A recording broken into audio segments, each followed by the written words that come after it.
This story is indeed all about true love. Welcome to Tales by Flora. The kingdom of Kimbuju stood proudly in the rolling highlands of northern Tanzania. The palace itself was a marvel. Built generations earlier by the ancestors of the Kimbuju dynasty, golden gates marked the entrance, guarded day and night by soldiers dressed in gruesome uniform with polished spear that glittered beneath the sun. Inside the palace ground, fountain danced endlessly in white marble courtyards. Peacock wandered freely around the garden, its feathers shimmering in the sunlight. Rows of palm trees lined the pathways leading towards the harmonious royal residence. And within those walls lived one of the most powerful royal families in East Africa.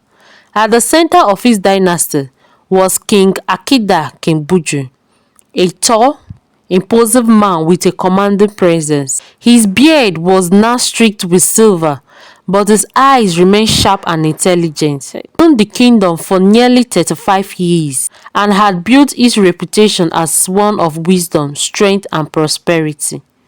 Beside him stood Queen Adia Kimbuju, a graceful woman known for her elegance and strict appearance to royal tradition.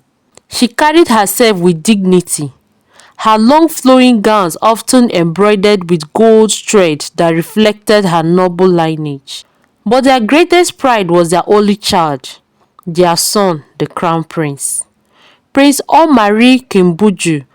Omari was the prince of the kingdom, tall and broad-shouldered, with smooth dark skin and short curly hair that framed his handsome face. He had inherited both the strength of his father and the strict beauty of his mother. His presence alone could command attention wherever he went. But beyond his presence, Omari of but beyond his appearance, Omari possesses something even more powerful, a heart that refused to bow to tradition. And that, perhaps, would change the fate of the entire kingdom. On a warm evening as the sun deepened below the distant hills, the royal family gathered in the palace dining hall. Golden chandelier hung from the ceiling, casting warm light across a long polished table that could seat 30 people. Tonight, however, only 3 seats were occupied: the king, the queen, and Prince Omari. Servants moved quietly around the table, placing plates of roasted lamb, spiced rice, grilled fish, and fresh fruit. But despite the luxurious meal, the air felt heavy. Queen Adia cleared her throat. "Omari," she said carefully. The prince looked up from his plate. "Yes, mother." The queen exchanged a glance with the king before continuing. "You know your 30th birthday is approaching." Omari nodded slowly. "I know." The king leaned forward. "And you also know that means, according to the tradition of our kingdom." Omari remained silent. Every child of the kingdom knew the law. The heir to the throne must be married before the age of 30. If not, the royal council will transfer the throne to the nearest eligible royal family.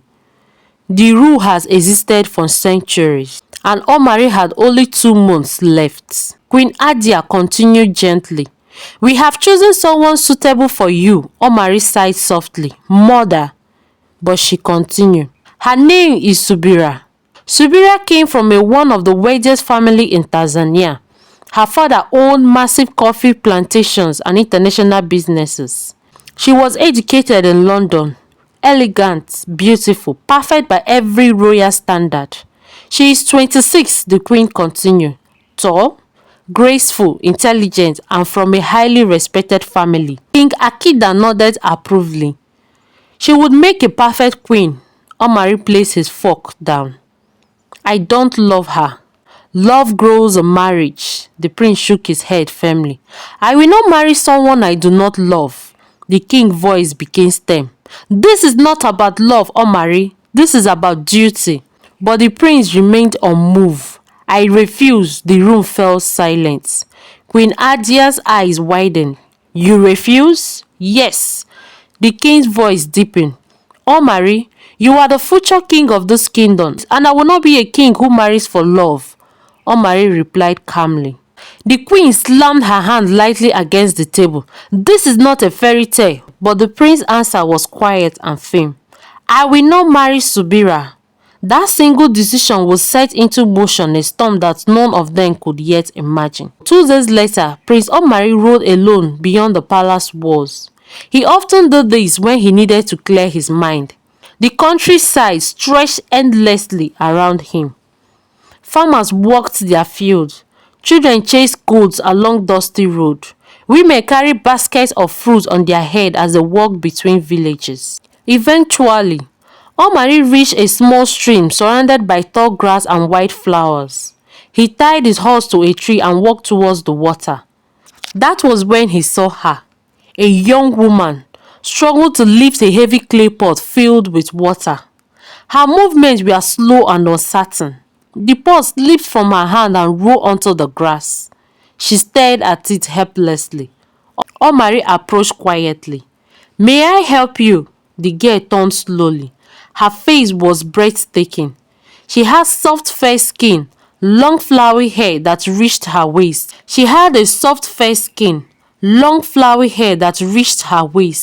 And eyes that carried a strange innocence, almost childlike. But something about her expression seemed different.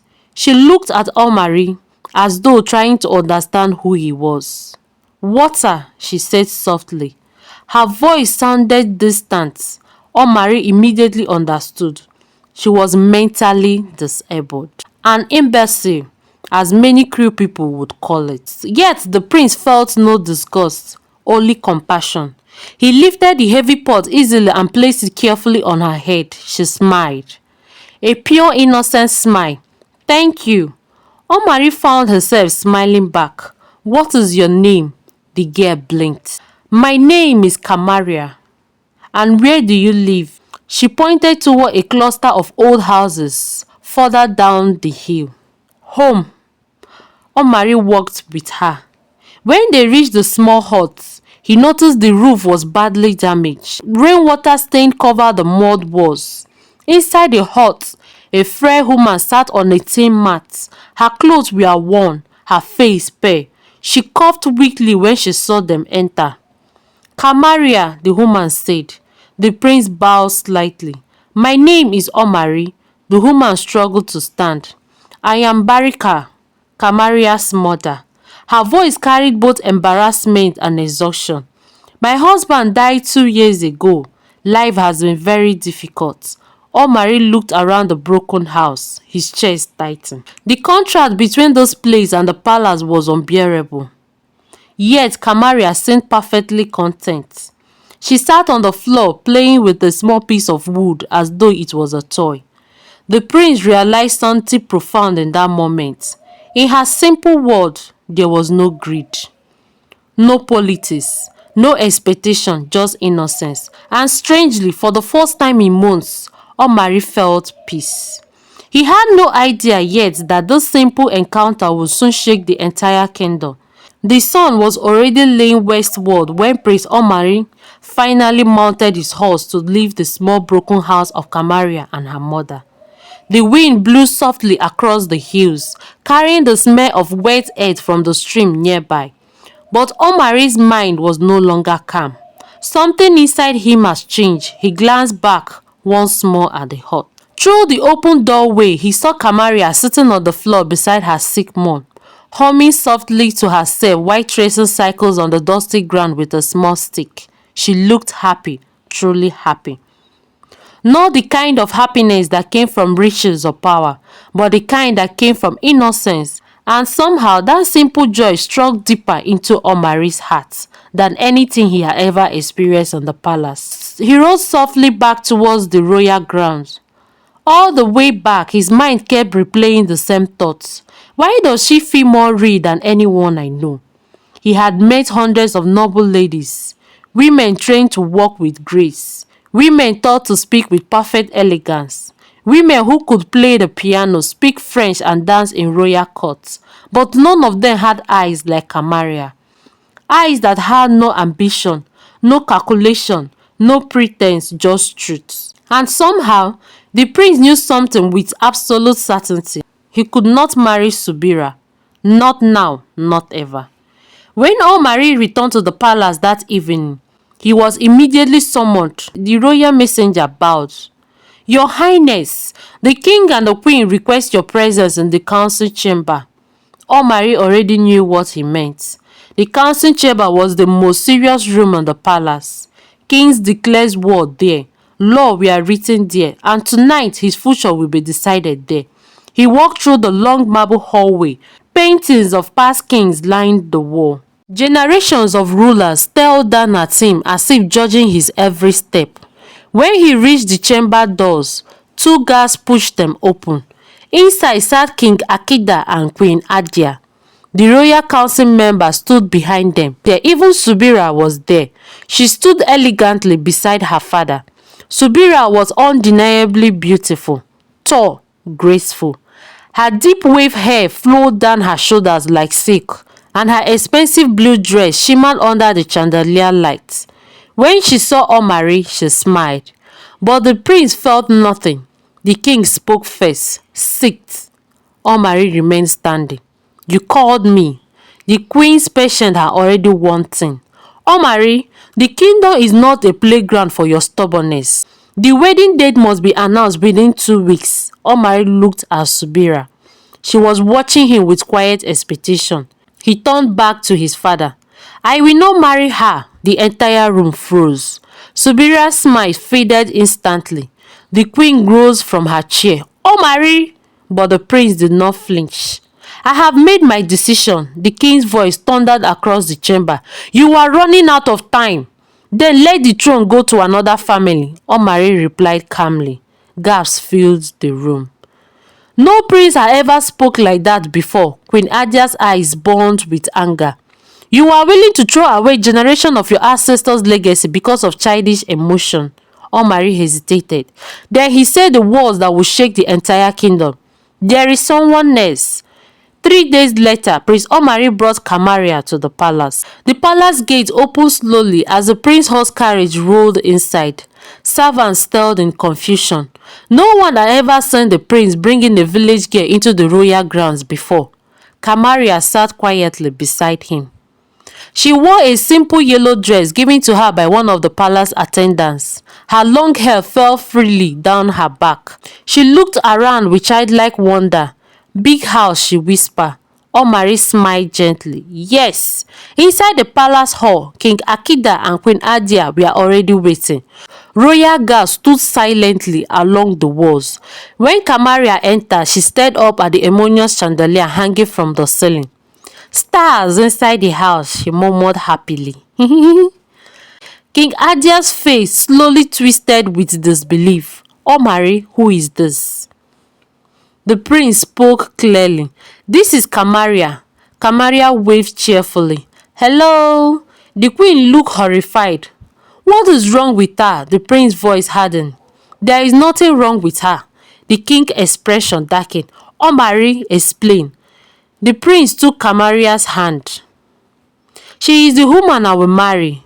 For several seconds no one spoke. Then Queen Adia exploded over my dead body. Her voice echoed violently across the palace wall. Kamaria jumped slightly, frightened.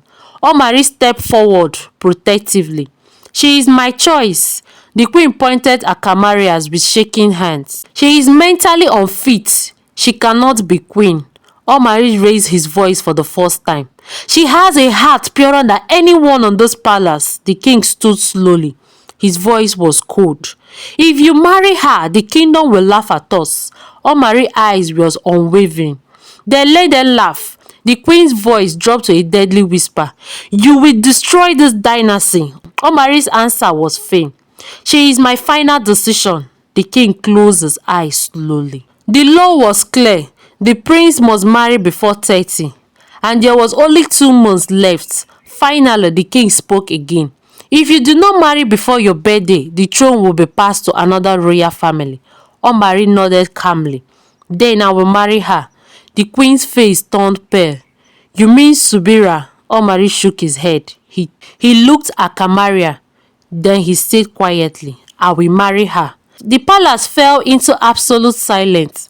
and far away in the shadows of the palace corridor, Subira stood watching. Her beautiful face slowly hardened into something dark, something dangerous. And at that moment, a silent vow formed in her mind.